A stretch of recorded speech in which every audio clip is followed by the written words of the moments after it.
높아지고 있습니다. 학생들 자체가 문학 수업에 관해서 관심이 없는 거죠. 중요성이나 그런 것을 인식하지 못하고 관심이 없고요.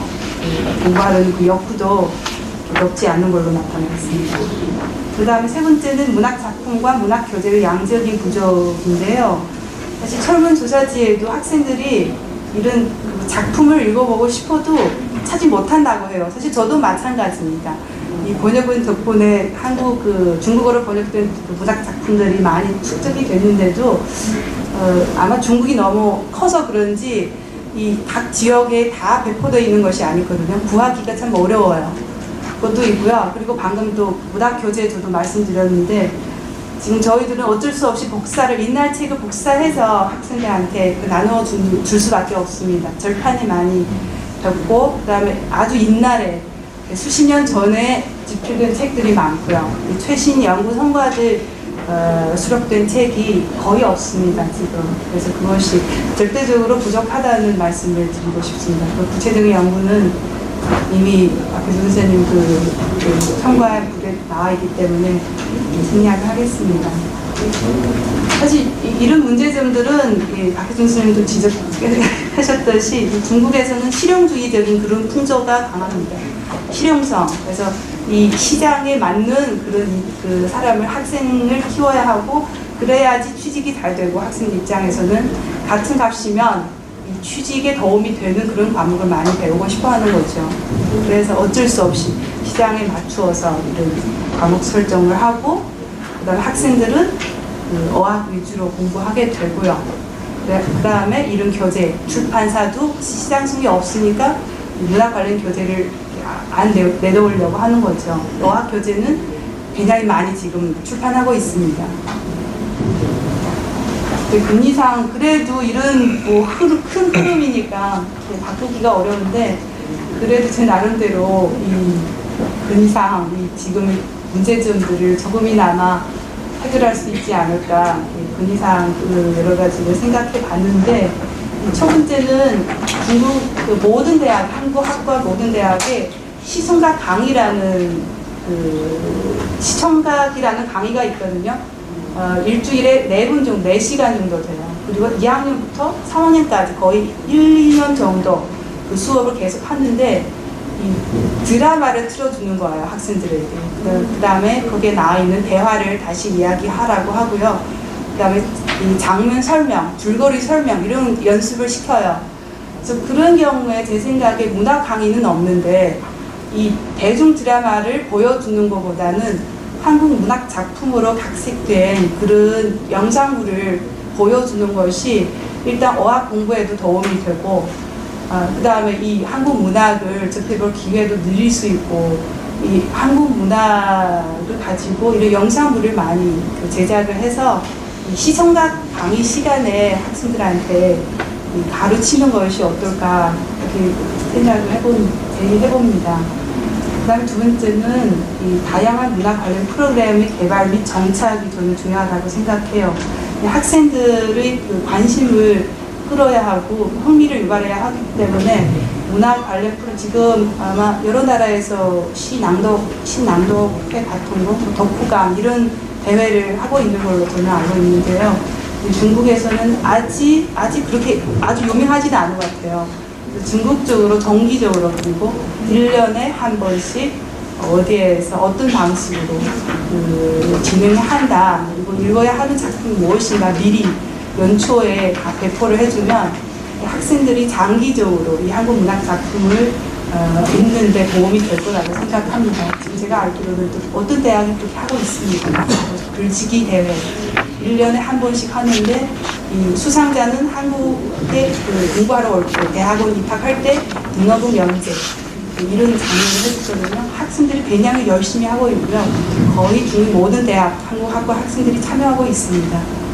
그래서 계속 다양한 프로그램들을 개발하고 정착시키는 것이 중요하다고 생각합니다. 그리고 학생들 만약에 독후감 같은 것을 반드시 한국어가 아니고 중국어라도 발표할 수 있으면 발표지면 이런 것들을 정기적으로 투고할 수 있도록 그런 지면을 할애해주면 도움이 될 것 같아요.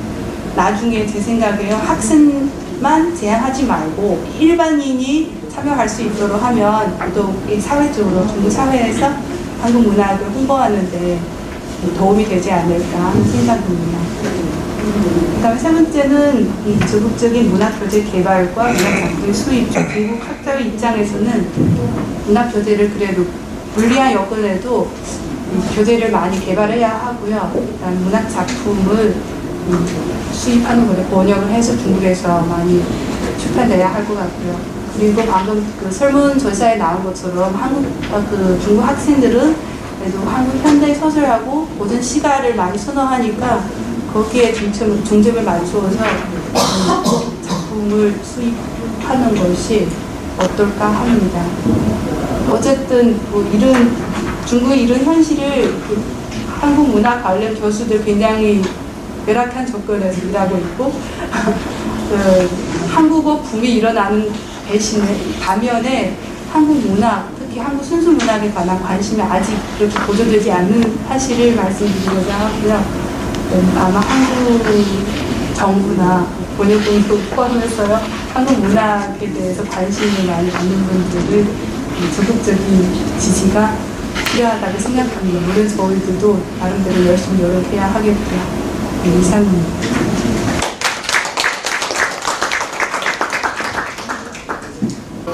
한네스랑 지역들, 중국, 베트남 포함해서 한국문학, 창작과에서의 한국문학 현악 이제 같이 공동 연구하게 되는데 지금 몇 년이 지났는데 상황이 더 나빠지지 않았나 이런 생각이 들 정도로 강도 침투이 필요하다. 다음은 마지막인데요. 일본 부산시대학의 와타나베 님이 일본 현황에 대해서 발표해 주시겠습니다. 네, 와타나베입니다. 이런 자리를 마련해 주시고 저를 불러주신 한국문학번역원에 감사를 드립니다. 네, 그리고 물스물던 교수를 비롯해서 세계 각국의 번역자, 연구자 선생님을 만나게 돼서 굉장히 반갑게 생각하고 있습니다. 제 발표문은 이 책의 212페이지부터 시작을 하겠습니다. 원고를 써서 그냥 확인만 하고 바로 보냈는데 이따가 보니까 굉장히 오차 없다 비문들이 많아서 아차 싶었는데 어제 밤늦게 와서 이 책을 받아서 보니까 그게 전부 다 수정이 돼 있어서 굉장히 좀 마음이 놓였습니다. 더군다나 영어로 번역까지 돼 있어서 대단히 감사합니다. 212페이지의 발표문을 그대로 읽는 것으로 하겠습니다. 2008년 7월 31일 소설가 이천준 선생님이 지병으로 연면하셨습니다. 아까 그 번역원 선생님들한테 말씀을 들으니까 폐암으로 항암 치료도 안 받으시고 돌아가셨습니다. 이 자리를 빌려서 상가 고인의 명복을 빌고 싶습니다. 제가 이천준 선생님을 직접 뵌 것은 결국 그때가 처음이자 마지막으로 되어버렸는데 한 7, 8년쯤 전의 일이었습니다. 일본 어떤 연구자 선생님이 이천준 선생님을 꼭 뵙고 인터뷰하고 싶다고 해서 제가 번역자로서 잠실에 있는 선생님 아파트로 찾아뵈었을 때였습니다. 물론 그때 이천준 선생님은 이미 한국을 대표하는 원로 작가이셨고 저 또한 선생님의 몇몇 대표작을 읽은 소장 연구자였기 때문에 그날 인터뷰 내용은 그 일본 선생님이 준비한 몇 가지 질문들과 그리고 외람되게도 저의 이천준 작품평으로 이루어지게 되었습니다. 그때 주고받은 질문들에 대해서 지금 여기서 일일이 밝힐 여유는 없습니다만은 제가 지금도 기억하고 있는 인상은 그분이 굉장히 사회개혁의 의지가 뚜렷하고 강한 분이라는 점이었습니다. 물론 사람들이 늘 거론하는 문학사적인 사실에서 그분은 이른바 민주화 투쟁의 투사로서 감옥 생활을 한 분이라거나 그런 분이 아니었고 이른바 참여문학을 표방한 분도 아니었습니다. 그분은 결코 반체제적인 의사를 대외적으로 밝히고 어떻게 됐다 그런 적도 없었던 걸로 저는 알고 있습니다.